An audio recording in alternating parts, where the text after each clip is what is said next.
할렐루야, 여러분 반갑습니다. 이제 벌써 추석 연휴 시작이더라고요. 이번 추석 연휴는 길기 때문에 여러분 형제자들이 다 모이면 주님 안에서 행복한 명절 되기를 원합니다. 오늘은 종말론 부분을 이제 계속 말씀을 드리고 있는데 그 중간에 이제 아담 부분을 이야기했죠. 아담 덕항을 이제 하고 나서 그 다음 시간에도 제가 아담 부분을 제가 잠깐 요약한 걸로 생각나는데 제가 특별히 이제 성경은 66권을 전체 영적 논리와 원칙에서 이렇게 연결되어 있잖아요. 어느 것 다 말씀이 다 연결되어 있습니다. 떨어져 있는 게 없습니다. 영적으로 참 연결되어 있습니다. 여러분 알다시피 골로새서 2장을 보시면 이 말씀이 있잖아요. 2장 보니까 16, 17 보니까 그러므로 먹고 마시는 것과 절기나 초하루나 안식을 이유로 누구든지 너를 비판하지 못하게 하라. 이것들은 장래일의 그림자이나 몸은 그리스도의 것이다. 그리고 구약 부분은 여러분 알다시피 비유요 그림자의 모형이잖아요.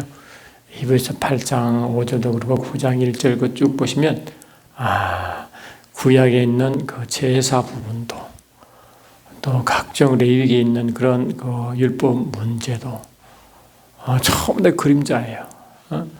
그런데 그 몸체는 이제 메시아 예수님이죠. 예수님. 그리고 예수 십자가로 완성하셨죠. 그래서 십자가 사건은 1차적으로 로마서 1장과 3장 보시면 1차적으로 유대인들에게 십자가가 적용됩니다. 1차적으로요. 그 다음에 이제 그 나중에 이방인으로 쭉 확장이 되죠. 사도 요한도 요한복음 2장 2절에 그렇게 말씀드렸잖아요. 이미 잘 아시는 바와 같이 십자가 사건을 말씀하시면서 이렇게 말하고 있습니다. 그는 우리 죄를 위한 화목 제물이니 우리만 위할 뿐 아니라 온 세상의 죄를 위하심이라 했잖아요. 우리는 지금 물론 먼저 예수를 믿고 난 우리 몸된 교회를 말하지만 유대인 먼저 실은 유대인이 목적이 그 다음에 온 이방인들입니다. 실은요. 그래서 우리에게 먼저 복음을 전하고라고 갈라디아 3장에도 바울이 그렇게 말하고 있죠. 우리가 이미 잘 아시지만 다시 한 말씀을 보시면요. 3장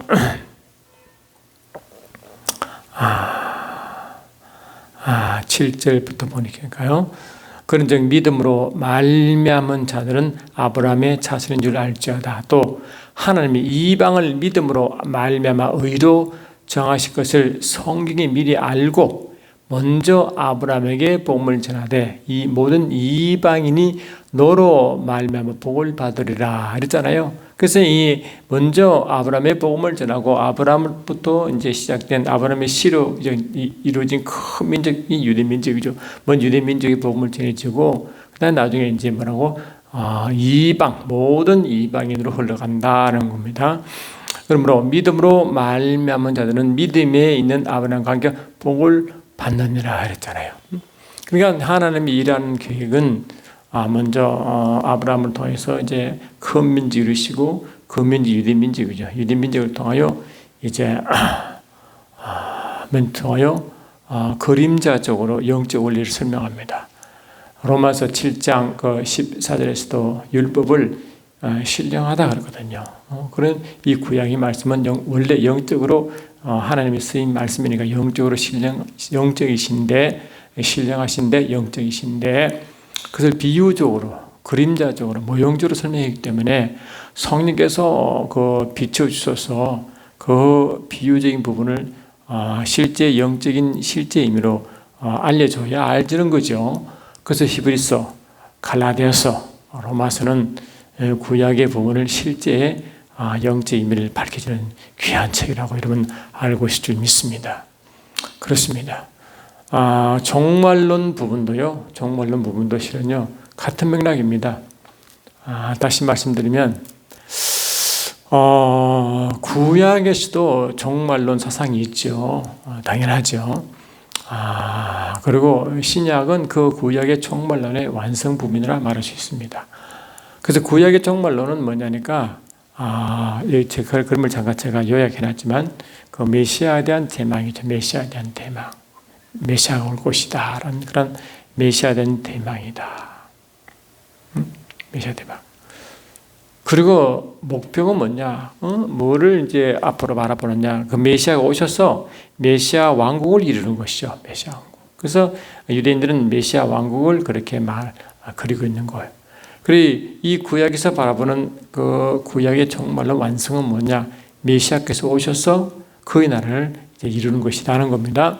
그래서 그 나라를 계속 기다리죠. 메시아를 기다리고 메시아가 오셔서 그 나라를 이루는 것라고 유대인의 정말론 사상을 그렇게 이렇게 간단하게 말씀드릴 수가 있는 것입니다.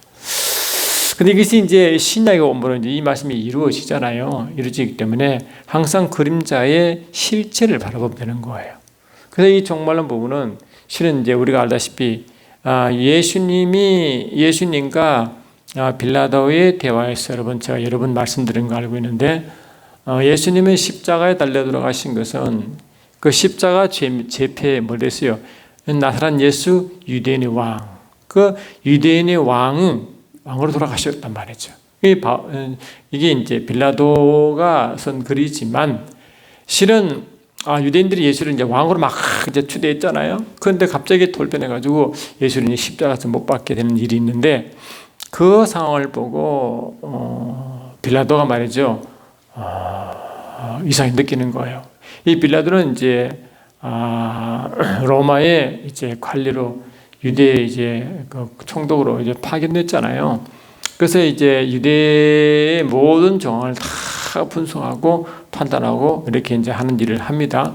그래서 본국에 계속 이제 그 보고서를 올리고 하겠죠. 그런데 로마의 사상은 뭡니까? 그 로마의 황제가 많이 바꿔도 황제 이름이 가이사입니다. 그 자기 황제에게 대드는 일이 없죠. 오직 그 가이사를 위해서 황제에 충성하는 거죠. 그러니까 이 신하가 황제에게 대들거나 반역하는 일은 상상을 못하는 겁니다. 상상을.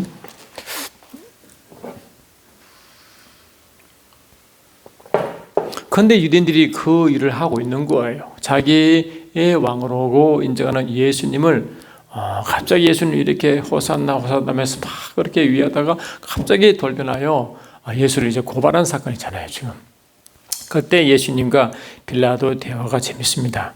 요한복음 18장을 잠깐 보시면요, 이렇게 돼 있죠. 18장을 보시면 요한복음 18장을 보시면 18장 보시면요. 그랬어요. 33절부터 제가 좀 읽어드릴게요. 이에 빌라도가 다시 관정으로 들어가 예수를 불러 이르되 내가 유대인의 왕이냐? 예수께서 이르시되 대답하시되 이는 내가 스스로 하는 말이냐 다른 사람들이 나에 대하여 한 말이냐? 빌라도가 대답하되 내가 유대인이냐? 내 나라 사람과 대제사장들이 너를 내게 넘겼으니 내가 무엇을 하였느냐? 예수께서 대답하시되 내 나라는 이 세상에 속한 것이 아니니라. 만일 내 나라가 이 세상에 속한 것이었더라면 내 종들이 싸워 나로 유대인들에게 넘겨지지 않게 하였으리라. 이제 내 나라는 여기 속한 것이 아니니라. 예수님 분명히 유대의 왕이라고 그렇게 스스로 말씀하셨어요. 근데 예수께서 말씀한 유대 나라, 그 유대 나라의 그 백성은 누구냐? 이 세상에 속하지 않은 유대 백성, 유대 나라는 거예요. 그리고 아브라함을 통하여 큰 민족을 이루겠다 하신 그 하나님 약속은 실은 뭡니까? 이 세상에 속하지 않은 하늘에 속한 민족이에요. 그 하늘에 속한 나라, 그 나라의 그 백성들은 뭡니까? 그건 하나님의 백성이잖아요. 이 계시록 12장 보시면요. 계시록 12장 13장이 사단 용 마귀 이제 옛뱀이 이제 마지막으로 주님 재림 오시기 전에 이 최후적으로 아주 발악적으로 악하게 이 교회를 핍박하고 또 하나님의 명령을 모독하고 이름을 모독하는 그 사건 나타나는 그게 7년대 환란 때라는 일인데요. 그 이야기를 잠깐 하면서 이렇게 말하고 있습니다. 계시록 12장 12절을 보시면 이렇게 되어 있죠.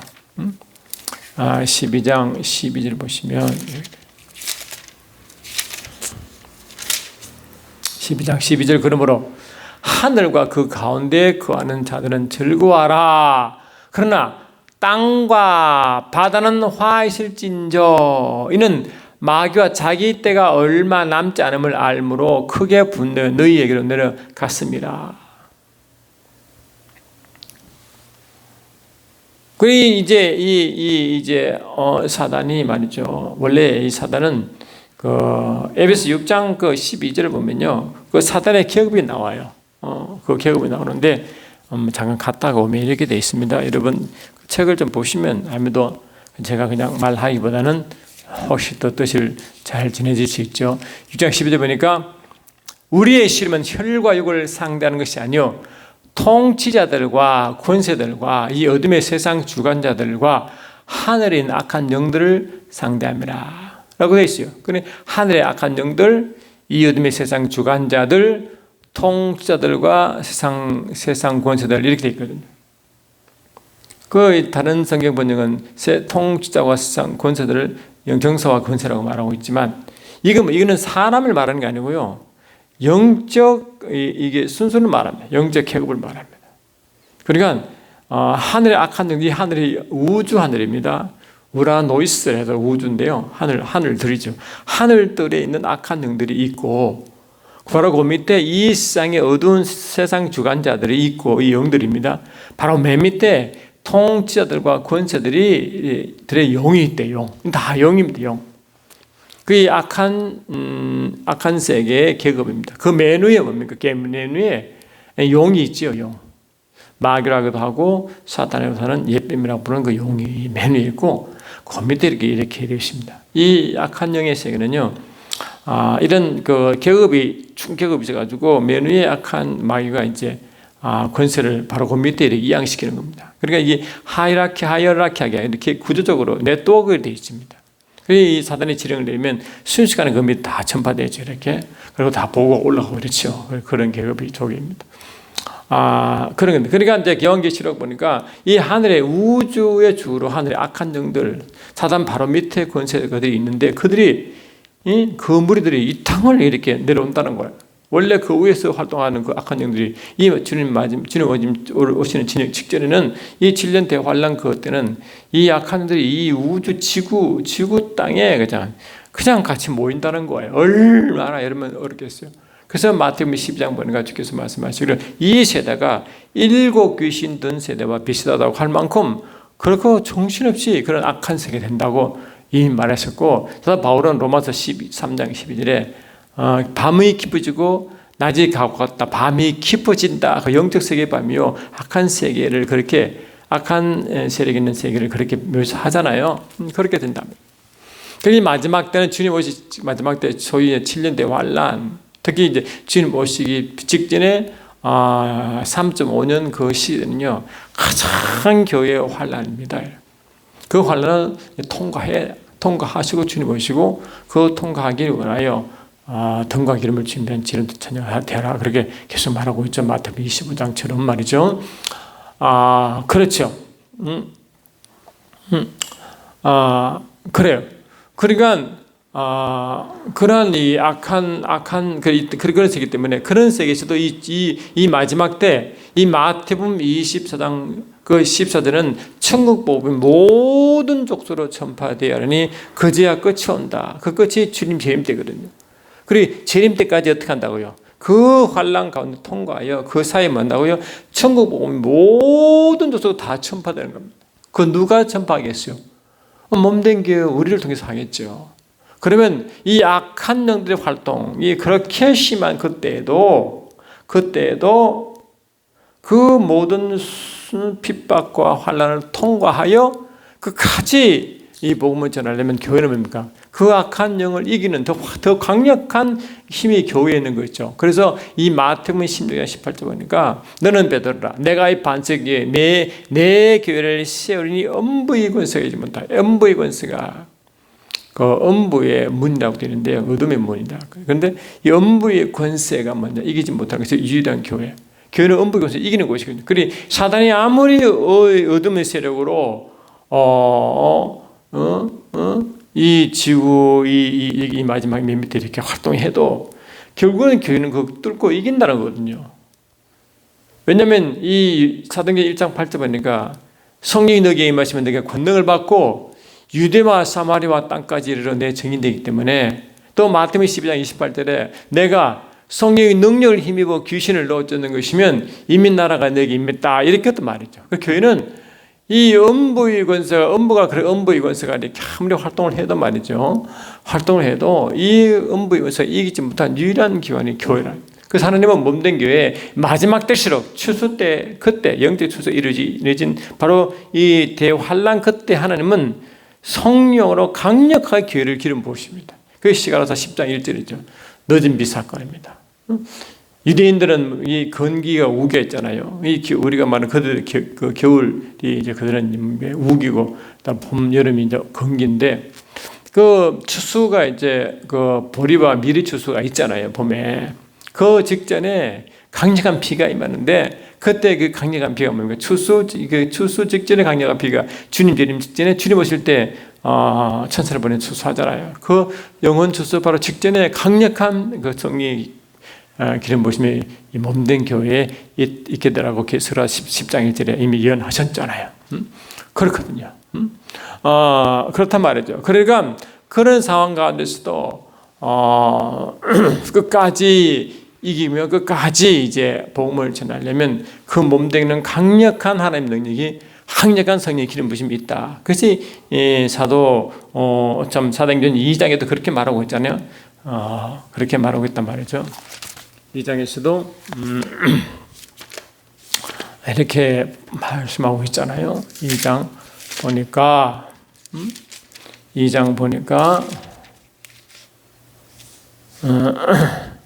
그 이제 사도행전 1장은 이제 주님이 이제 성천하시고 이 땅인 자들에게 예루살렘 성 떠나지 말고 기도하라고 명령하시고 그들 열심히 이제 기도할 때 마가다락방에 성이 임하잖아요. 그걸 이렇게 말하고 있어요.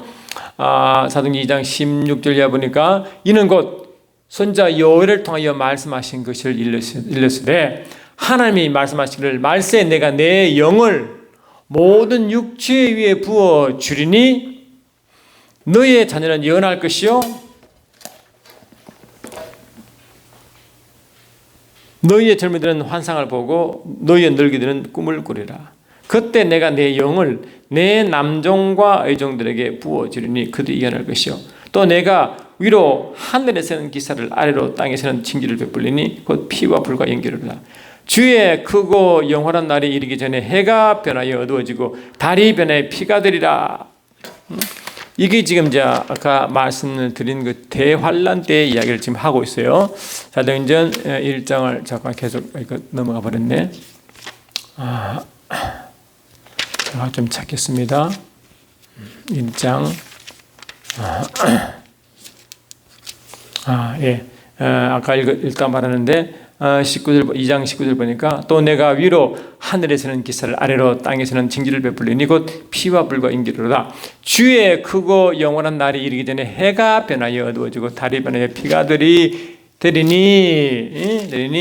누구든지 주의 이름 부르는 자는 구원을 얻으리라 했느라 했단 말이죠. 그래 누구든지 주의 이름을 구원을 얻는다. 이 구원은 이 휴거와 부활을 말합니다.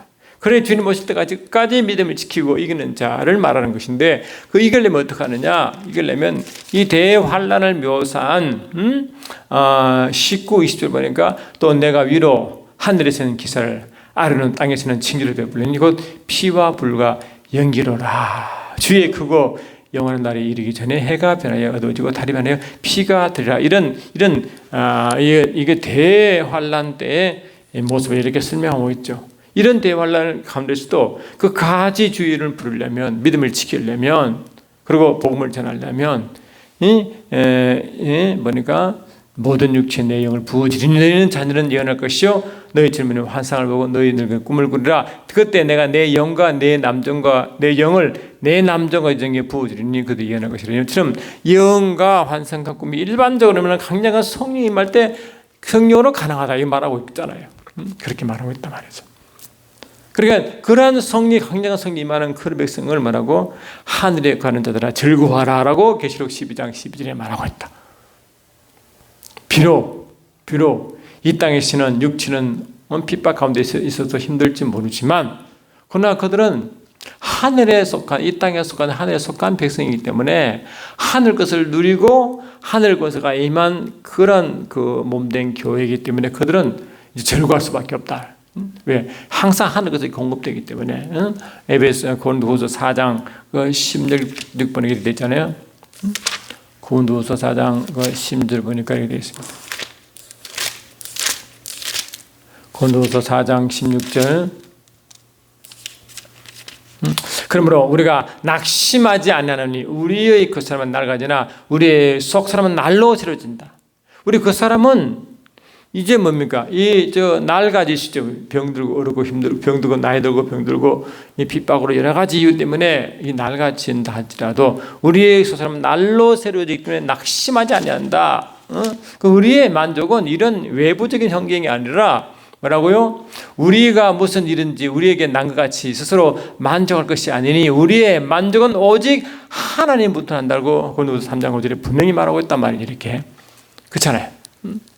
이런 상태로 이제 마지막 대환란을 통과하게 되어 있습니다. 이제 어떤 이들은 이 대환란을 통과하지 않고 그 전에 미리 휴거한다고 하지만 그들은 데살로니가서 2장 7절과 말라기 계시록 3장 10절을 잘못 오해해가지고 그런 주장하게 된다고 제 계시록 강의할 때 말씀드렸죠. 그런 말씀을 오해했기 때문인데 절대로 말이죠. 대환란을 통과하지 않고 미리 휴가하는 부분은 없습니다. 마태복음 24장 주님이 이제 요한계시록의 축소판을 설명하셨는데 거기에도 분명히 통과한다고 말씀하시고 그 휴거 그러니까 대환란 전에 미리 휴가는 일은 없다는 겁니다. 여러분 항상 그거를 명심하시기 바랍니다. 그래서 이 계시록 2장 3장 보니까 뭐니까 이 아시아 일곱교회에 주시는 공통의 말씀 두 가지 있죠. 다른 뭡니까? 끝까지 이기는 자. 그리고 성령의 교회들 하시는 음성을 들으라. 아까 그 사도행전 2장 아까 17부터 21절까지 읽었을 때 그때 이 마지막까지 끝까지 주 이름 부르고 복음을 전하는 자는 뭡니까? 그 환난을 통과해야 되는데 그 하려면 강력한 성령의 임재가 있어야 된다고 말씀드렸잖아요. 예언을 또 하고 또 꿈도 꾸고 말이죠. 환상도 보고 말이죠. 이런 일반적인 성령의 강력한 성령이 임해야 된다고 했어요. 그런 자가 이제 통과하는 거죠. 그런 통과하는데 그래서 이제 그런 강력한 이제 통과해서 아시아 일곱 교회 보니까 다 이제 하나님의 칭찬 듣기도 하고 또 책만 듣지만 공통적으로 말씀 두 가지가 뭐라고 했어요?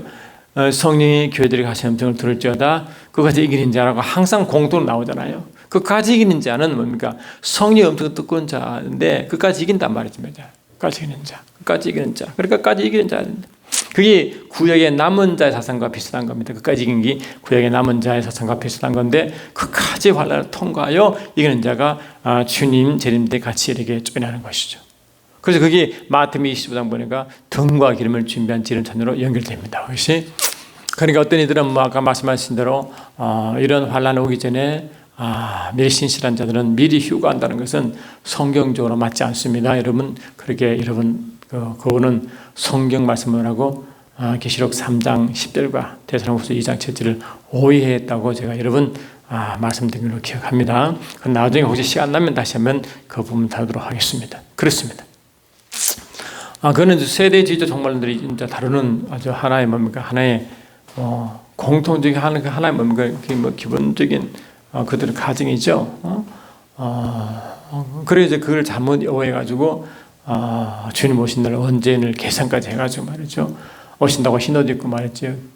다 포기하고 그런 일도 있었잖아요. 그런 일이 있고 말이죠. 그런 오해의 일이 있었단 말이죠. 그래요. 그러니까 그리고 이제 그러죠. 그러니까 이제 이 종말은 뭐냐? 이 종말은 신약은 구약의 이제 완성이기 때문에 이 구약은 신약은 뭡니까? 마태복음 10장 12절 이하 보니까 주님이 야고보 베드로 요한을 데리고 가시라 빌립보 가잖아요. 가서 가시라 빌립보는 여러분 제가 말씀드렸지만 이 헬몬산이 있는 그 밑에는 그 빌립보 동네가 그 동네가 너무너무 아름답기 때문에 가이사 황제 바친 동네이기 때문에 얼마나 아름답겠어요. 거기 갔단 말이죠. 그거는 가이사 황제 외에는 다른 왕이 있을 수 없어요. 그게 일부러 가셔가지고 그는 하나님의 성산이 있는 그 성산 바람 밑에 그 말을 하나님을 섬기게 해야 되는데 이 땅에서 뭡니까? 이 세상 임금을 섬기는 꼴이잖아요. 마치 이스라엘 백성이 모세가 이제 호렙산에 하늘 말씀을 받으러 올라가는데 이 땅에서 모세가 없어지니까 하늘 그러니까 금손 만들어 이 회개한 제사를 짓는 것과 똑같은 그런 모습이란 말이죠. 모세는 이 선량한 하나님의 성산에 올라갔고 밑에는 이 세상 백성들이 이 세상 신을 섬기고 있는 그런 모습, 이상한 그런 모습과 비슷한 거라. 그리고 가이사 빌립보 동네 가서 주께서 말씀하셨어요. 산들 나라는 누구냐라고 묻는 거 유명하죠. 그래서 주께서 그러면 너희들이 나를 누구라냐 하니까 주께서 물으니까 베드로가 대답하죠. 주는 그리스도시요 살아계신 하나님이시다 아들이시다 대답하잖아요. 주님이 너무 기뻐했죠. 바이노시면 내가 보겠다. 이를 내게 알게 한 것은 혈과 육이 아니라 하늘에 계신 내 아버지시니라 라고 말하죠. 아버지께서 성령으로 예수가 누구신지 알려주는 겁니다. 주는 그리스도시요 주는 그리스도시요 주는 바로 메시아시요 살아계신 하나님의 아들이다. 하나님 아들은 곧 하는 것 같은 거잖아요. 그 아들이 하나님임을 고백하는 거죠. 예수가 하나님이시다고 고백하는 것이고. 그리고 이 거듭날 때도요. 로마서 10장 8절 이하 보니까 예수를 주로 시인하고 죽은 예수를 살리신 것을 마음에 믿어 의뢰하고 입으로 시인하여 슈르른다. 그래 예수를 주인으로 고백할 때 그 주인으로 고백하는 것은 뭐냐? 사도 고린도 12장 3절 보니까 이렇게 돼 있죠. 12장 3절 보니까 12장 3절 다시 보니까요.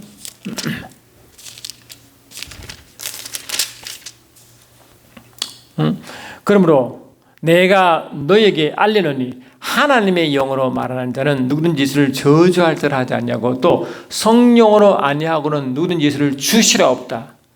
그 성령으로 예수를 주인으로 고백한다. 주인이 뭡니까? 나의 주인, 나의 왕이잖아요.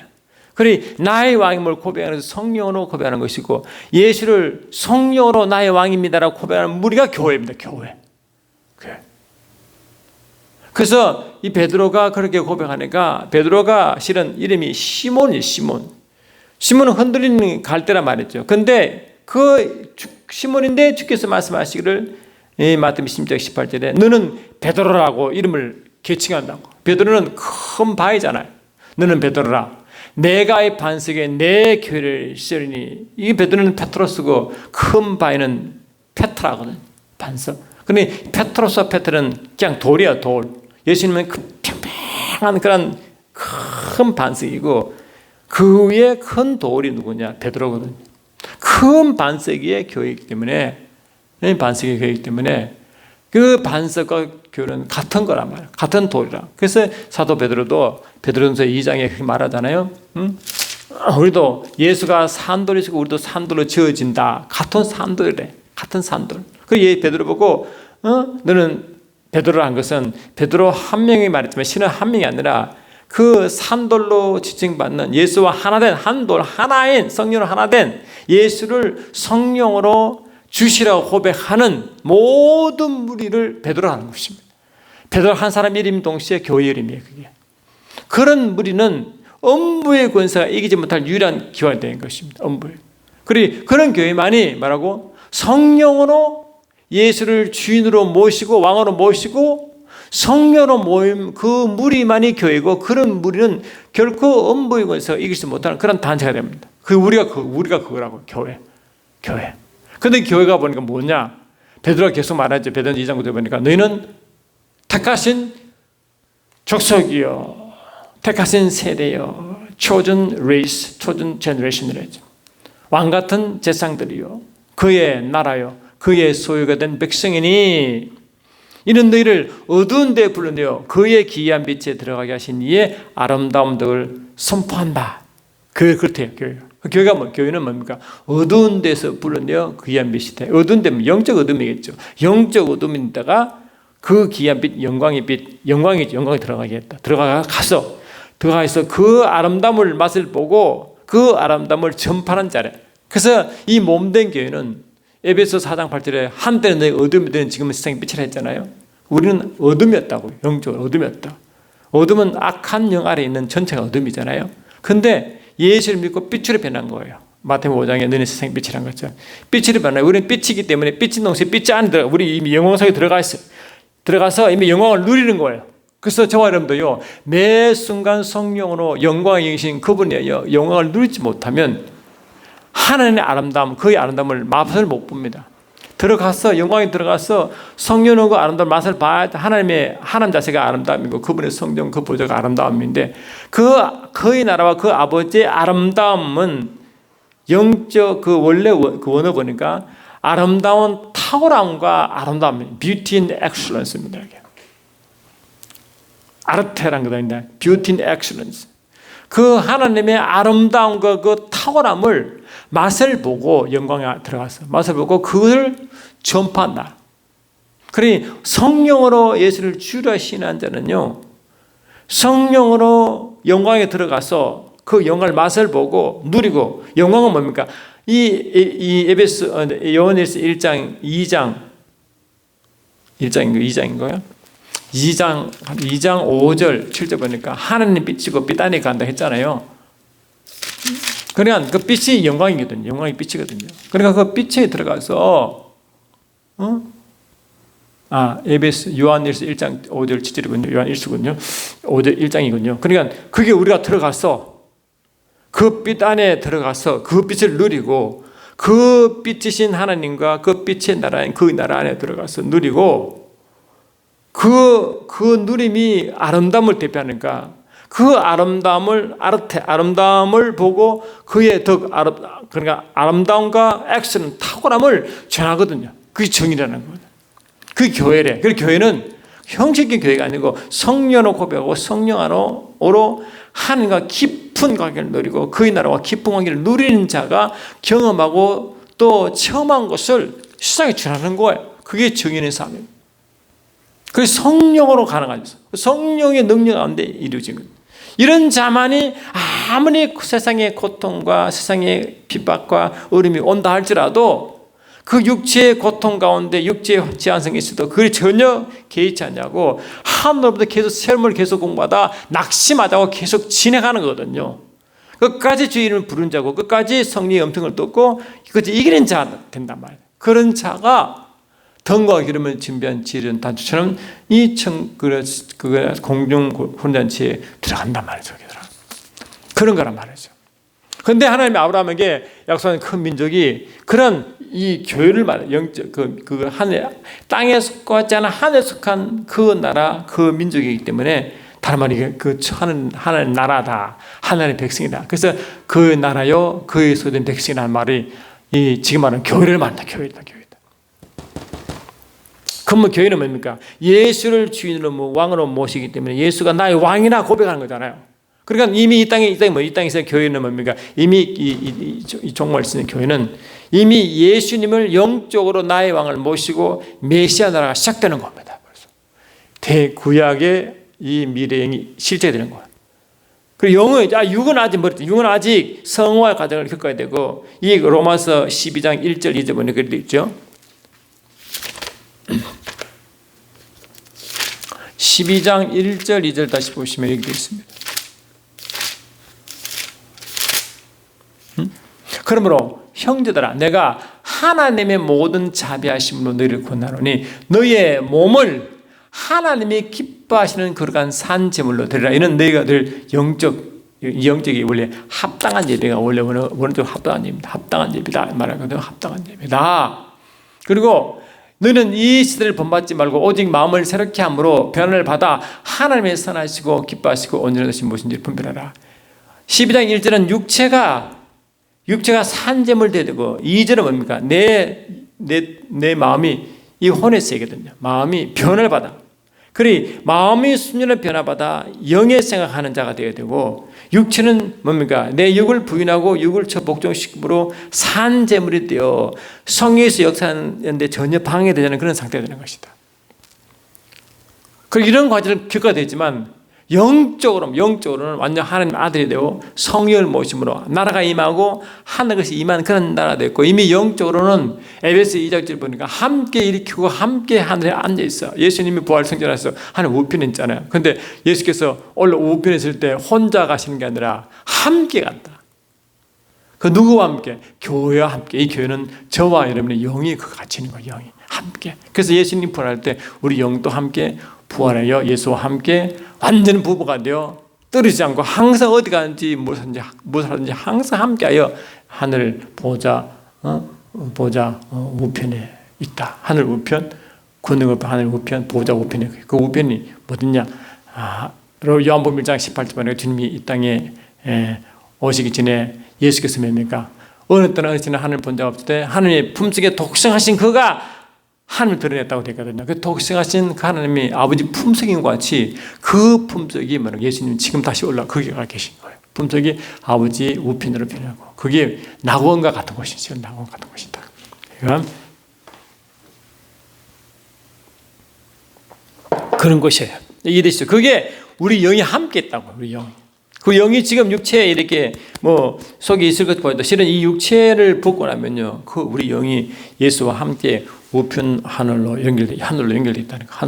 하늘 보호자가 있는 곳이잖아요. 보호자 아버지 품속에 같이 연결되어 있습니다. 그래서 그걸 보고 말하냐, 예수 그리스도의 생명이 하나님의 감춘같이 우리의 생명도 하나님 안에 감춰 있다. 그렇게 골로새 3장 3절을 그렇게 말하고 있다고요. 그게 그런 표현을 그렇게 쓴단 말이죠. 아시겠죠? 그런 거예요. 그리고 또 데살로니가서 4장에 우리가 재림할 때 주님이 재림하시지만 재림하실 때 주님은 우리 영이 주님과 함께 계시니까 그 우리 영과 함께 주님 내려오신다고요. 그걸 보고 데살로니가서 4장을 이렇게 표현하고, 데살로니가서 4장을 이렇게 표현합니다. 4장 보니까 4장 14절 보니까 우리가 예수께서 죽으셨다가 다시 살아나심을 믿을진데 이와 같이 예수 안에서 자는 자도 하나님이 그와 함께 데리고 오시리라. 그와 함께 잠드는 자가 이미 육체가 죽었고 영이 예수와 함께 했잖아요. 그걸 잠든다 하잖아요. 그 영이 함께 온다는 거예요. 우리도 우리 영이 함께 오죠. 육체가 있지만 우리 육체는 그 순간적으로 변하지만 먼저 죽은 자는 육체가 먼저 부활하죠. 우리는 육체가 순간 변하지만은요. 그러니까 그 영이 먼저 성도 영이 함께 온다. 그렇게 말하고 있잖아요. 지금 함께 온다. 그리고 그 말씀입니다.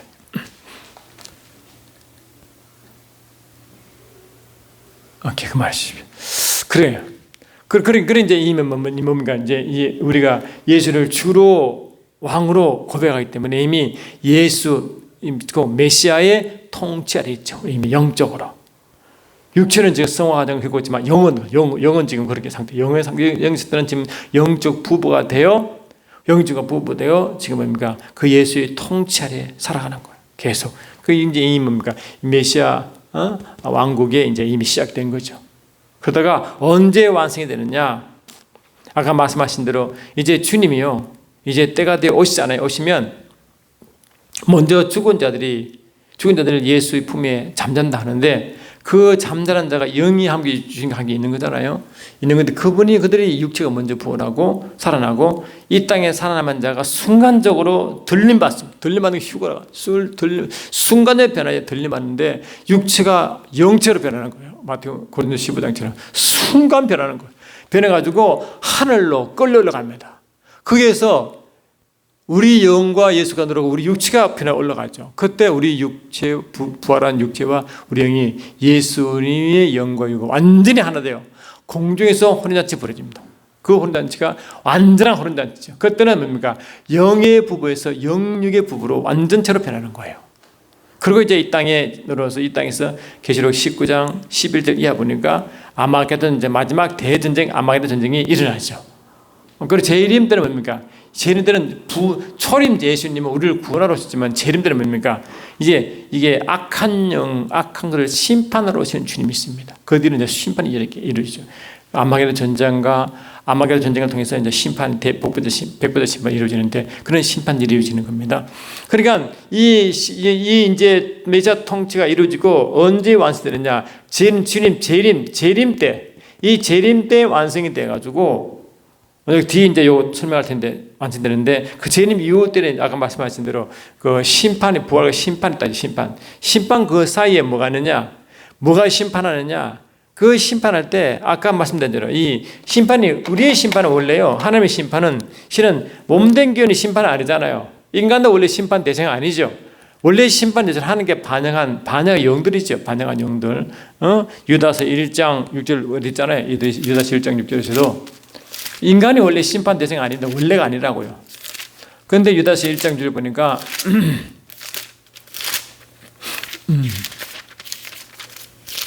이게 잘 넘어가질 않네. 유다서 1장 6절 보니까요. 또 자기 뒤를 지키지 아니하고 자기 처소를 떠난 천사들을 큰 날 심판까지 영원한 결박으로 흑암에 가두었다. 그래 영원한 심판이 이제 백부전 심판 때인데 그때 바로 그는데 그 백부전 심판 그 즈음인데요. 그 즈음인데 큰날 심판까지 영원한 결박으로 흑암에 가둔 바 된 세력이 사단과 그 무리들입니다. 실은요. 그 무리 위해서 마태복음 25장 40절에 그 무리를 위해서 영원한 결박인 그 유황 불못이 예비됐다고 말하거든요. 마태복음 25장 41절에. 인간이 원래 간 곳이 아니라고 했어요. 타락한 천사, 반역한 천사가 가는 곳이라고 그랬어요.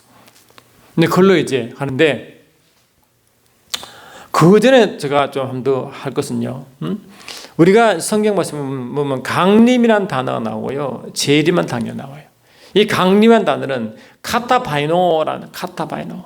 이 카타가 from down 뭐 아래로부터 그는 아래로 뜻입니다. 아래로 downward 아래로 뜻이고요. 바이노가 to walk 걷다 아래로 이렇게 아래로 오는 거예요. 그럼 아래로 오니까 출발점은 그 위에겠죠. 그러니까 이 데살로니가전서 4장 10절에 보니까 예수님은 원래 우편에 계시죠. 우편에 계시다가 하늘로부터 강림하십니다. 예수님은 그 하늘로 가시거든요. 하나님 보다는 하늘에 우편에 갔으니까 하늘 우편에 있으니까 거기서 내려오죠. 그러면 하늘로부터 강림하사. 그러니까 강림은 출발점을 강조할 때 강림한 단어입니다. 예수님은 하늘로부터 계시다가 하늘로부터 오신데 강림, 출발이 하늘이다. 그런데 재림은 도착지가 강조됩니다. 그런데 이 재림은 이 파루시아 들으면 파루시아. 이 파루시아는 어디 뭐의 합성이냐니까 파라와 에이미의 합성입니다. 파라는 우리 곁에 뜻이고 에이미가 있다. 우리 곁에 계신다 이 뜻이잖아요. 그러니까 우리 곁으로 오시는 분이니까 오시는 분이죠. 강림은 출발 하늘이고 파루시아라는 재림은 우리 그 도착지의 중심이기 때문에 그래서 이 재림은 영어로 하나님이 함께 여기 계신다. 프레젠스. 그리고 coming 오신다. advent 지금 우리에게 나타나셨다. 이 뜻으로 써요. advent, coming, presence라고 영어로 쓰죠. 그러나 이 헬라어로는 뭡니까? 이 파루시아가 파라와 에이미의 합성어다. 파라는 우리 곁에, 에이미는 같이 있는 것이죠. 존재니까. 이렇게 차이가. 그러니까 이 같은 의미인데 이 강림은 출발을 강조하고 재림은 이 도착지를 중심으로 한다음을 아시면 헷갈리지 않습니다. 결국 같은 단어인데, 근데 이 같은 단어인데 어떤 분은 뭔가 다르게 막 특별한 다른 의미가 있는 줄 알고 그렇게 하지만 다른 의미가 있는 게 아니라 이런 의미를 강조한다는 것이니까 아시면 좋겠다는 것입니다. 그렇죠. 그런데 여러분 좀 더 제가 말씀드릴 것은 뭐냐니까 참 중요한 것은요. 여러분 제가 그림을 좀 그렸는데 여러분 아브라함이 이제 하나님 명령을 받잖아요. 창세기 12장 보니까 그 조상이 갈대 우르 있죠. 우르 있을 때 우상을 섬기셨죠. 메소포타미아 문명지 발생지 거기인데 메소포타미아 문명이 발생지 거기 있을 텐데 우상을 섬길 때 그때 영화의 하나님이 나타나가지고 아브라함이 나타나가지고 명령하죠. 너는 본토 친척 본토 아비 집을 떠나 내가 내게 지시할 땅으로 가라. 그 지시할 땅이 바로 지금의 유대인이 있는 그 가나안 땅입니다. 가나안 땅. 근데 아브라함에게 줄 때 아브라함이 믿음 보고 주는데 네가 종과 행위로 그려보고 네가 발른 모든 것을 내게 주리라고 창세기 13장 말씀하시고 15장에 횃불 언약을 하시는데 그때 아브라함이 하나님 약속받은 땅은 뭡니까? 저 북쪽으로는 유브라데스 강, 남쪽으로는 애국 강 그 사이의 땅이에요. 근데 이스라엘 백성이 가나안 땅 12지파가 갔을 때 땅은 이렇게 보면 뭐죠? 이렇게 이게 이제 여매고 이게 갈릴리 바다인데 그 사이에 이게 땅이 그렇게 원래는 작았어요. 그러다가 이 원래 약속한 애국 강과 유브라데스 강까지 큰 면적은 다윗 솔로몬 왕 때 이게 이제 완성이 되지 않습니까? 이때 이제 이스라엘 나라가 가장 큰 나라가 되는데 실은요 보면요 아까 말씀드렸죠. 하나님이 아브라함이 약속하신 땅은 큰 민족은 이 땅에 속한 민족이 아니라 하늘에 속한 민족이기 때문에 하늘에 속한 민족인 하늘나라가 임한 곳이거든요. 그렇잖아요. 그런데 이스라엘 땅은 보면 희한하게요. 이스라엘 땅 이자적 영적으로 하늘나라가 임한 땅이잖아요. 이거. 그렇잖아요. 하늘나라 임한 땅에 이스라엘 아브라함이 이제 이삭을 모리아 산정에서 그 이삭을 제물로 바치는 곳인데 그곳에 모리아 산정에 예루살렘 성이 있다고요. 그렇잖아요. 그래 이 신의 산 그러니까 이게 이 하나님 약속한 이 땅에 이 가나안 땅에 원래 가나안 7족속이 있잖아요. 가나안 족속이 있었는데 그 가나안 족속을 다 진멸하라 하죠. 진멸하고 그게 이제 하나님의 나라 이스라엘 나라를 세운다 했거든요. 그게 나라. 그러니까 원래는 하나님 원하시는 뭡니까? 영적인 모형이지만 모형적으로도 그 땅에 이방 민족 가나안 7족속을 다 내어쫓고 순수한 이스라엘 백성만 들어간단 말이에요. 그러니까 순수한 이스라엘 백성이 이 나라를 하나님 원하시는데 그래서 그 가나안 족속을 다 진멸하라 그랬어요. 진멸하라 그랬다고. 근데 이스라엘 백성이 다 진멸하지 못했잖아요. 근데 그것이 이스라엘 백성을 괴롭히는 항상 그것이 가시가 돼가지고 이스라엘 백성을 훈련시킨다. 오히려 이스라엘 백성 훈련받는 훈련 도구로 하나님 쓰시는데 어떤 그래요. 그렇지만 하나님의 이제 이 다윗왕은 뭡니까?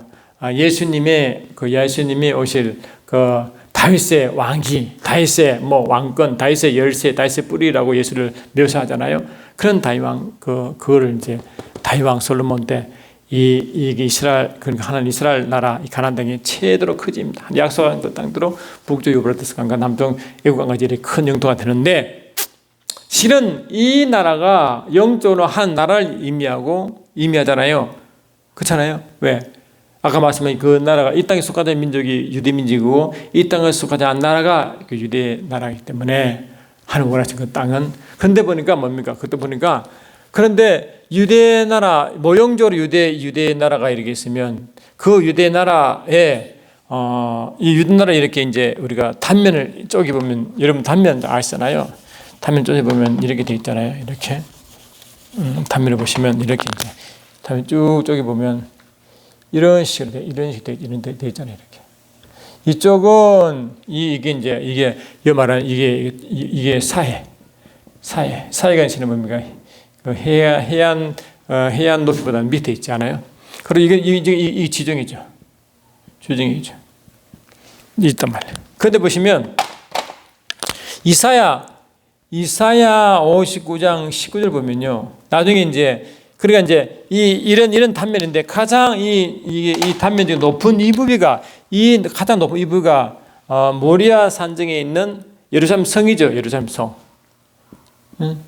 예루살렘 성 여기 있죠. 모리아 산인 거예요. 예루살렘. 이렇게 있죠. 그런데 여러분 에스겔서 47장 보시면 뭐가 있습니까? 하나님의 보호자로부터 강물이 흘러가지고 계속 흘러가지고 뭡니까? 나중엔 헤엄을 쳐야만 건널 수 있는 큰 강이 이루어지죠. 그 강이 흘러가지고 아라바를 지나 계속 지나는데 가는 곳마다 뭐라고요? 그 아라바 다시 말하면 그 모래 사막 같은 아라바가 대평원으로 변해가지고 나중에 이제 지중해가 흘러가잖아요. 이렇게 흘러간단 말이죠. 이렇게. 그래 예루살렘 성문에서 이제 물이 흘러라. 이건 하나님의 성전, 하나님의 보호자가 여러분 성 안에 성전 안에 있으니까요. 흘러 이렇게 가지고 이렇게 서쪽으로 동쪽으로 흘러간단 말이에요. 이는 서쪽, 동쪽 흘러간단 말이죠. 근데 보시면 이 지중해도 사해는 뭡니까? 아직 갯벌처럼 돼가지고 회복 되지 못한다고 에스겔 40대 나오지만 여튼간에 이렇게 흘러간다고요. 근데 여튼 가는 곳마다 이 생명수의 강 때문에 다 살아난단 말이죠. 살아나는데 이 스가랴서 14장에 나와요. 14장 나오는데 그 14장 후에 보면 예루살렘 성이 높이 올라간 모습을 보이고 있다. 높이 올라가 있다. 그런데 이사야 59장 19절 보면요 이렇게 돼 있어요. 한번 보시면 이사야 59장 그 19절 잠깐 보시면 이렇게 돼 있어요. 구약은 영적 의미를 갖고 있는 비유잖아요. 비유. 그런데 이 어떻게 비유를 설명하냐면 이렇게 돼 있어요. 이사야 59장 19절 잠깐 보시면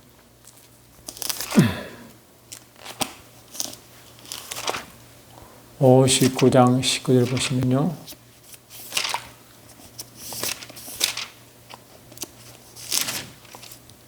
여기 있습니다. 서쪽에서 여호와 이름을 두려워하겠고 해 듣는 쪽에서 그 영광을 두려워할 것이다. 여호와께서 그 기운에 몰려 급히 흐르는 강물처럼 오실 것임이라 이렇게 말하거든요. 다시 말하면 서쪽에서 여호와 이름을 두려워하고 동쪽에서 그 영광을 두려워한다. 다시 말하면 이 서쪽, 이 지중해 쪽이 서쪽에서 뭐라고요? 하나님 서쪽에서 뭐라고? 19절 보니까 하나님 이름을 두려워한다. 이쪽에서 뭐라고? 이쪽에서 하나님의 이름을 경외한다. 하나님의 이름을 두려워한다. 경외하고 동쪽은 뭐라고? 하나님 영광을 경외하죠. 그렇죠? 19절 보니까 하나님 영광을 두려워한다. 경외한다. 하나님의 뭐라고? 영광을 경외하는 거예요. 경외한다. 이렇게 있단 말이에요. 근데 잠깐 보시면요. 아까 말씀하신 대로 이 가나안 땅은 영적으로 하나님 나라의 모형이기 때문에 하나님 나라 바깥, 다시 말하면 애국강 이 남쪽, 그 다음에 유브라데스 강 북쪽, 그 다음에 이 땅이 아닌 이게 지중해 쪽, 그 다음에 이게 사해 쪽은 세상을 의미해요. 세상, 영적 세상. 그러니까 이 지중해나 예면은 바다고, 그 다음에 이 애굽이나 바벨론 쪽은 땅이죠. 그래서 보면 이 영적인 의미를 갖고 있는 이 가나안 땅은 그 바깥은 바다와 땅을 이루는데 바다, 지중해 같은 바다, 그다음에 애굽과 바벨론 땅은 영적으로 어두운 곳입니다. 신기하게. 그럼 교회가 이 가나안 땅이 이렇게 이루었다고. 그래 이 가나안을 중심으로 바깥은 뭡니까? 어두운 세상인데 어둠은 바다도 있고 어두운 땅도 있는 거예요. 그래서 신기하게 말이죠. 이쪽 그러니까 이쪽은 다 세상, 이 다 양쪽 세상을 의미하잖아요. 이 세상 쪽으로 하나님의 영광이 흘러가가지고 세상으로 흘러가지고 이 서쪽으로는 하나님 이름을 두려워하고 동쪽으로는 하나님의 영광을 두려워한다고. 왜? 다시 말하면 이 모든 세계가 하나님의 이름과 영광을 두려워하게 됐다. 나중에 주님 오시길 때는 세상에 천국 복음이 다 전해지면 그 하나님이 전해지는 거잖아요. 그러면 하나님 영광과 영광이 글로 가게 되고 이름이 또 함께 가기 때문에 그 하나님 영광과 이름이 이 요한복음 그 10장 26 보니까요. 성령이 임할 때, 보혜성이 임할 때요. 예수 성령께서 하나님 그 이름 예수 이름으로 임하시고요. 성령이면 이 베드로전서 4장 10절에 하나님의 영광이거든요. 그러니까 하나님의 영광 그 이름은 같은 하나님의 자신의 명예입니다. 명예. 그러니까 하나님 명예가 이 세상적으로 영광을 받으십니다. 그래서 이걸 보고 뭘 말하느냐? 하박국 선지자는 하박국서 2장 14절, 이사야 11장 9절 보니까 하나님을 아는 지식, 이 온 생에 충만하고 하나님 영광을 인정하는 것이 온 생에 충만하다 이 뜻 그렇게 말합니다. 그러니까 이 이사야 59장 19 이사야는 이렇게 표현했고 또 11장 9절 하나님의 아는 지식이 온 생에 충만하고 하박국은 하나님의 영광이 온 생에 충만하다는 그렇게 표현을 그렇게 했단 말이죠. 그들은 이 마지막 때 온 세상이 열방이 하나님을 알고 하나님의 영광을 인정한다 그렇게 그때 주님 오신다는 걸 그때 오십니다. 그리고 보시면요 이 가나안 땅이요 이 땅에 이제 이게 하나의 이게 모형으로 됐죠. 모형. 실제는 한 나라죠. 그런데 뭘 말하냐니까 이 땅에 있는 아브라함 그 후손들도 본향을 바라본대 본향을. 이 본향이 뭡니까? 이 땅이 하늘나라의 본향이겠죠. 근데 그 하늘나라를 뭘 말하느냐? 11장을 보면 이렇게 말하거든요. 11장을 보니까 히브리서 11장 잠깐 보시면요. 11장 10절을 보니까 이는 그가 하나님이 계획하시고 지으실 터가 있는 성을 바라봤다. 이 성이 하늘 예루살렘 성이겠죠. 그걸 바라봤단 말이에요. 이 땅이 있지만 그 성을 바라본 거예요. 그 성이 어디냐 보니까 14 보니까 이 사람들은 다 믿음을 따라 죽었으며 약속을 받지 못하실 때 그들을 멀리서 보고 환영하며 또 땅에서는 외군인과 나그네의 임을 증거하였으니 그들이 이같이 말한 것은 자기의 본향을 찾는다. 본향을 바라보고 찾는다. 그 본향이 성이래 하늘 내려온 성이라는 거야. 이 땅이 비록 외국인 나그네처럼 살아가지만 그 본향이 따로 있기 때문에 살아간다는 거거든요.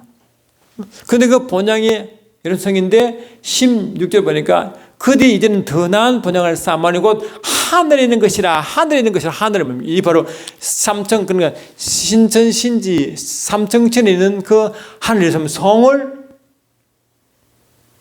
바라보며 그에 대한 모형으로 이 가나안 땅을 만든다. 신기하죠. 그러니까 이 가나안 땅은 신전신지 하는 예수 성을 또한 예표합니다. 그래서 구약 보시면요, 이 이스라엘 역사를 보면요, 신전신지 이야기, 하늘 새하늘과 새 땅 이야기를 가끔 해요. 새하늘 새 땅 이야기를 한다고. 새하늘 새 땅 이야기. 그 새하늘 새 땅은 뭐냐? 바로 이 가나안 땅이 신전신지를 예표한다. 굉장히 중요한 개념입니다. 그럼 여러분 보면 이 요한계시록 보시면요, 요한계시록은 구약의 약 70%의 말씀을 가져온다고 누가 조사했더라고요. 그러니 요한계시록은 구약의 그 많은 말씀을 가져오지만 그 구약의 말씀이 이 그림자이기 때문에 영적 의미를 알고 계시록을 봐야 저들 이해합니다. 만약 그게 안 되면 그 해석을 잘 못하면 성령으로 그를 이해하지 못하면 구약 말씀은 다 인용이기 때문에 자칫하면 구약 사상을 가지고 율법 사상 가지고 말씀 보기 때문에 이 요한계시록을 그렇게 해석한다고. 그렇게 해석한 많은 흔적을 가지고 있는 것이 뭡니까? 세대주의적 종말론이 그 사상을 갖고 있다고요. 저는 그렇게 보입니다.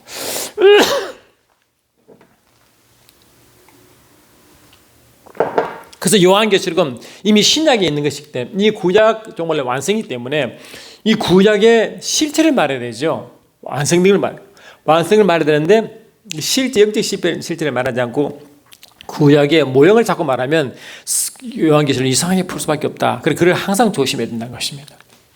이해되시죠? 그러니까 이 이스라엘 지형이 이런 신전신지의 모형으로도 설명됐다는 것은 너무너무 놀라운 사건이에요. 그래 이 땅에는 예루살렘 성은 그림자. 그러나 본향 따로 있다는 거예요. 따로 있다. 그리고 이런 것을 스가랴서 14장에 다 설명되어 있고요. 에스겔서에도 잘 설명되어 있고 돼 있어요. 그래서 여러분 보면 에스겔서 한번 봐요. 에스겔서 이게 설명할 게 참 많은데요. 그냥 오늘은 그냥 전체 맥만 제가 말씀을 좀 드리고 있습니다.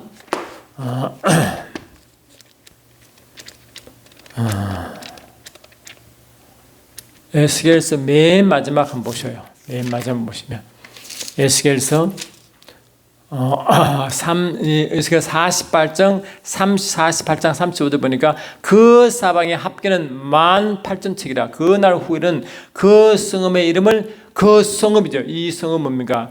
이 여호와 샴마, 예루살렘 에스겔 성은요, 에스겔 성전은 이 땅에 속하자 하늘 성전이거든요. 하늘 성전은 신전 그 있는 거잖아. 그거 뭡니까? 그 있는 그 여호와의 성음을 여호와 샴마, 여호와께서 거기에 계시다, 함께 계시다. 예루살렘, 그러니까 함께 계시기 때문에 그게 임마누엘의 완성이에요. 그리 에스겔 성전에 원하는 것은 하나님 함께 있는 그 성을 이제 마지막으로 마치는데요. 마칩니다. 그래서 이사야서는 맨 마지막에 어떻게 말하고 끝이 나냐니까 이렇게 말씀하셨어요. 이사야서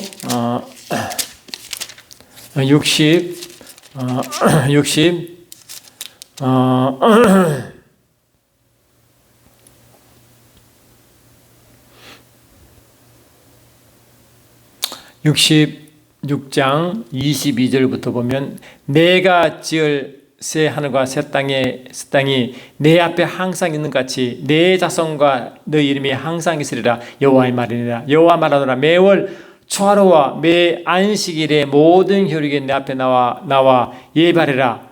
그들이 나가서 내게 패역한 자들의 시체를 볼 것이라. 그 벌레가 죽지 않냐며 그 불이 끄지 않냐며 모든 혈육의 가정이 되리라. 이 말은 뭐냐?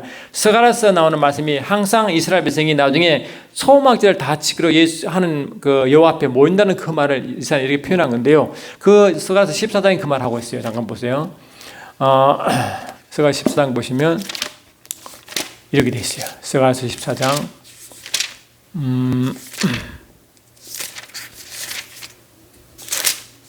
하박국, 서바냐, 스가랴 나오죠. 14장 맨 뒤에 보시니까 스가랴서 14장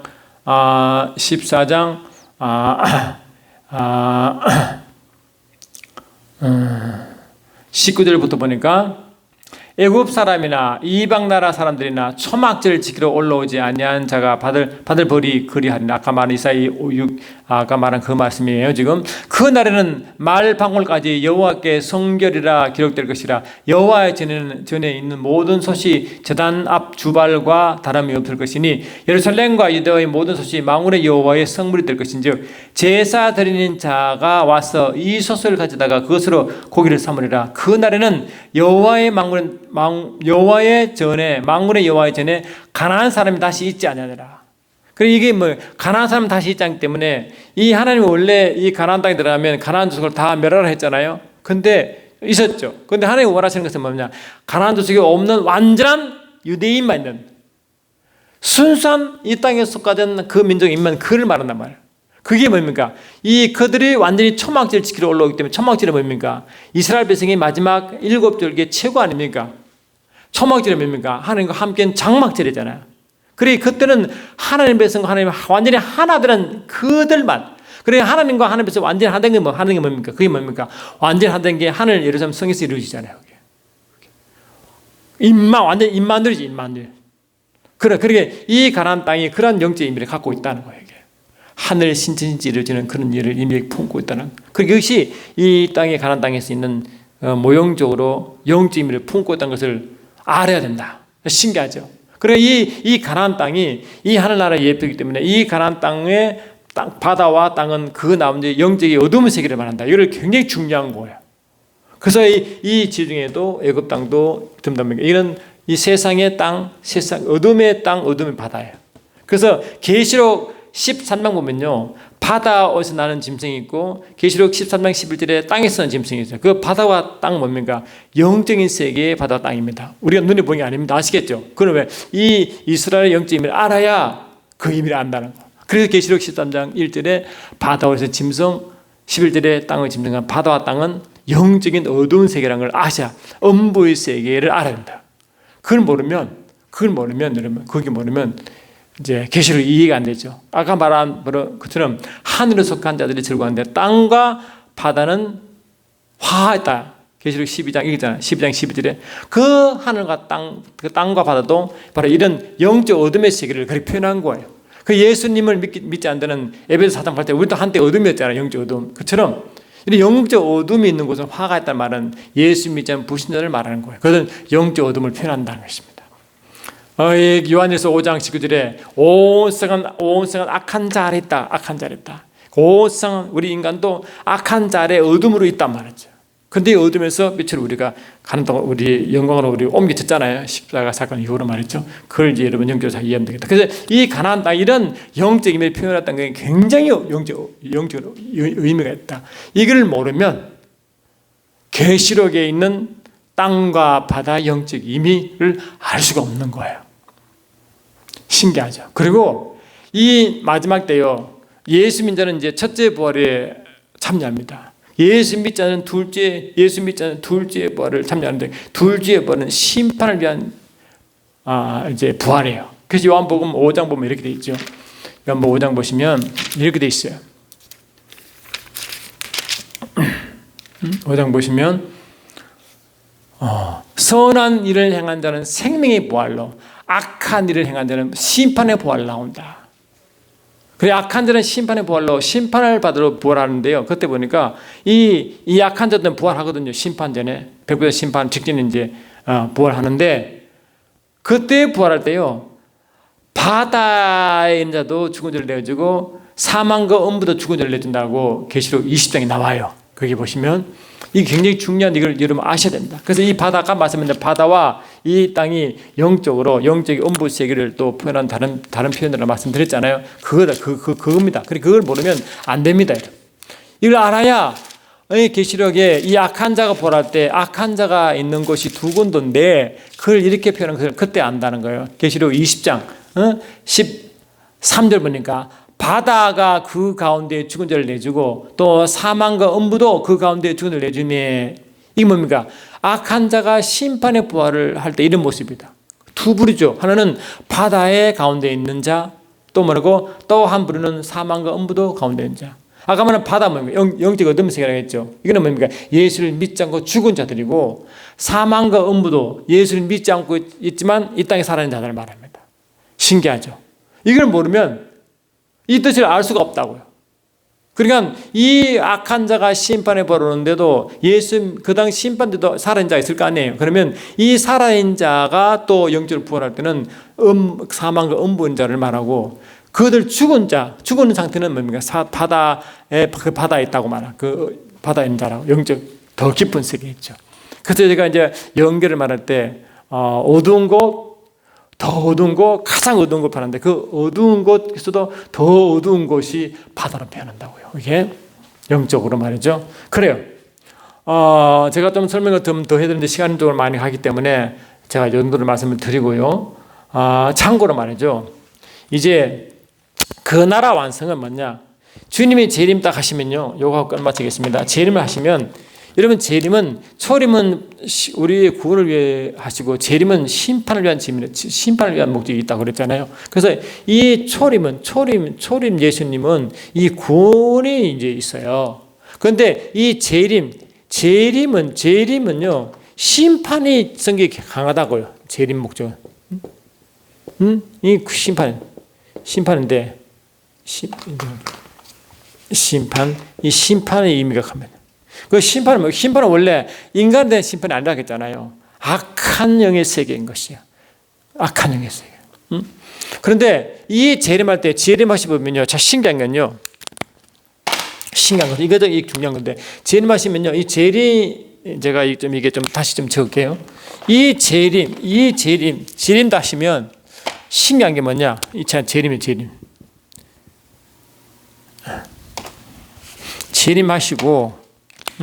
재림을 딱 하시면 재림을 하자 말자 이게 계시록 19장 11절입니다. 하시자마자 뭐냐? 대전쟁이 일으킵니다. 대전쟁. 그 대전쟁이 뭐냐? 바로 아마겟돈 전쟁. 구약의 무기토 전쟁이라는데요. 이 아마겟돈 쪽으로 계시록 16장 12절에 보니까 마지막 주님 재림 직전에 7인 사건이거든요. 그때 하나님의 마지막 진노, 마지막 하나님의 진노가 7인으로 끝났는데 마지막 7번째 인을 뗄 때 그때 바벨론 쪽에서 동방에서 왕들이 이제 유버르게도 강한 것들과 아마겟돈에 옵니다. 아마겟돈은 그 이스라엘 지형이기 때문에 이스라엘 지형 쪽으로 이 세상 이 바벨론 세상입니다. 세상 악한 놈들이 교회를 침범한다고요. 와가지고 이 교회 세력과 대전쟁이 납니다. 언제? 재림 이후입니다. 그때 이 아마겟 전쟁이 이 악한 영들이 이제 교회와 대충돌이 나는데 그때 그것이 언제 일어나느냐? 바로 말하고 가로 이 계시록 16장 12절 이하 이 사건의 실험. 이건 준비가 아니고 실제로 계시록 19장 12절부터 20절까지가 실이 난다고 이게. 그러니까 전쟁이 나는데 주님이 이미 부활하셨다니까. 주님이 이제 부활했으면 재림하셨고 우리가 부활했다. 부활 때. 그리고 우리 부활했기 때문에 예수님이 우리의 그 사령관 되어 흰말 타고 가시고 그 뒤에 흰말 그 흰무리가 따라갑니다. 그것이 부활한 성도와 하나님의 천사들 그 군대가 돼 가지고 이제 약한 무리가 싸우는데요. 당연히 이제 우리가 이기겠죠. 근데 그 흰방 끝에 뭐냐? 요 전쟁을 일으킨 자가 누구냐? 이 요한계시록 13장에 나오는 바다에서 온 짐승과 땅의 짐승이 전쟁을 일으킵니다.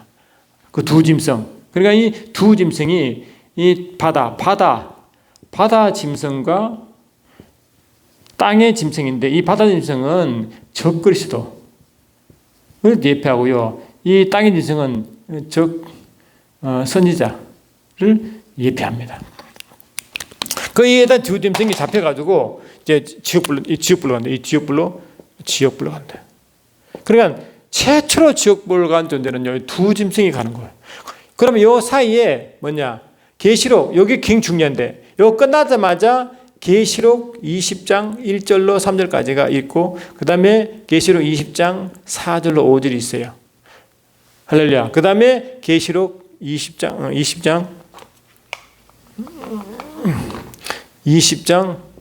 7절로 10절이 나와요. 그러면 아마겟 전쟁이 딱 끝나고 두 짐승을 지옥불로 던져지고 그 사이에 천사가 나타나가지고 이 용을 잡아가지고 그 오랏줄로 묶어가지고 천년 동안 무지개에다 가둬 놓습니다. 그리고 천년 동안 이 땅에서 예수와 함께 뭡니까? 이제 지상에서 예수와 완전히 예수님과 함께 메시아 통치. 그게 뭡니까? 천년왕국 때. 이 천년왕국 때 구약에 말하는 메시아의 왕국의 최종 이 땅에서 완성입니다. 이 땅에서 완성. 이 땅에서 구약에 말하는 메시아 왕국의 그 완성이 바로 천년왕국이다. 천년왕국. 이게 나오죠. 이게 천년왕국. 그래서 계시록 11장 15절 보니까 그리스도가 이 나라의 왕이 된다고 말하거든요. 계시록 11장 15절 읽어드릴까요? 중요하니까 한번 읽고 나가겠습니다. 계시록 11장 15절 보시면 뭐 나오느냐? 세상 나라가 우리 주와 그리스도의 나라가 되어 그가 세세대로 왕노한다. 그래서 세상 나라가 그리스도 나라가 된다. 이 말이에요. 이게 천년왕국이거든요. 세상 나라가 그리스도의 나라가 되어 이제 통치받는 거예요. 그게 이제 천년왕국입니다. 그 천년왕국이 이때.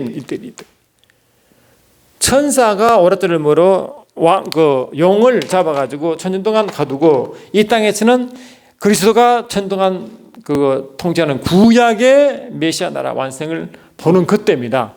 이때 여기 천년왕국 때입니다.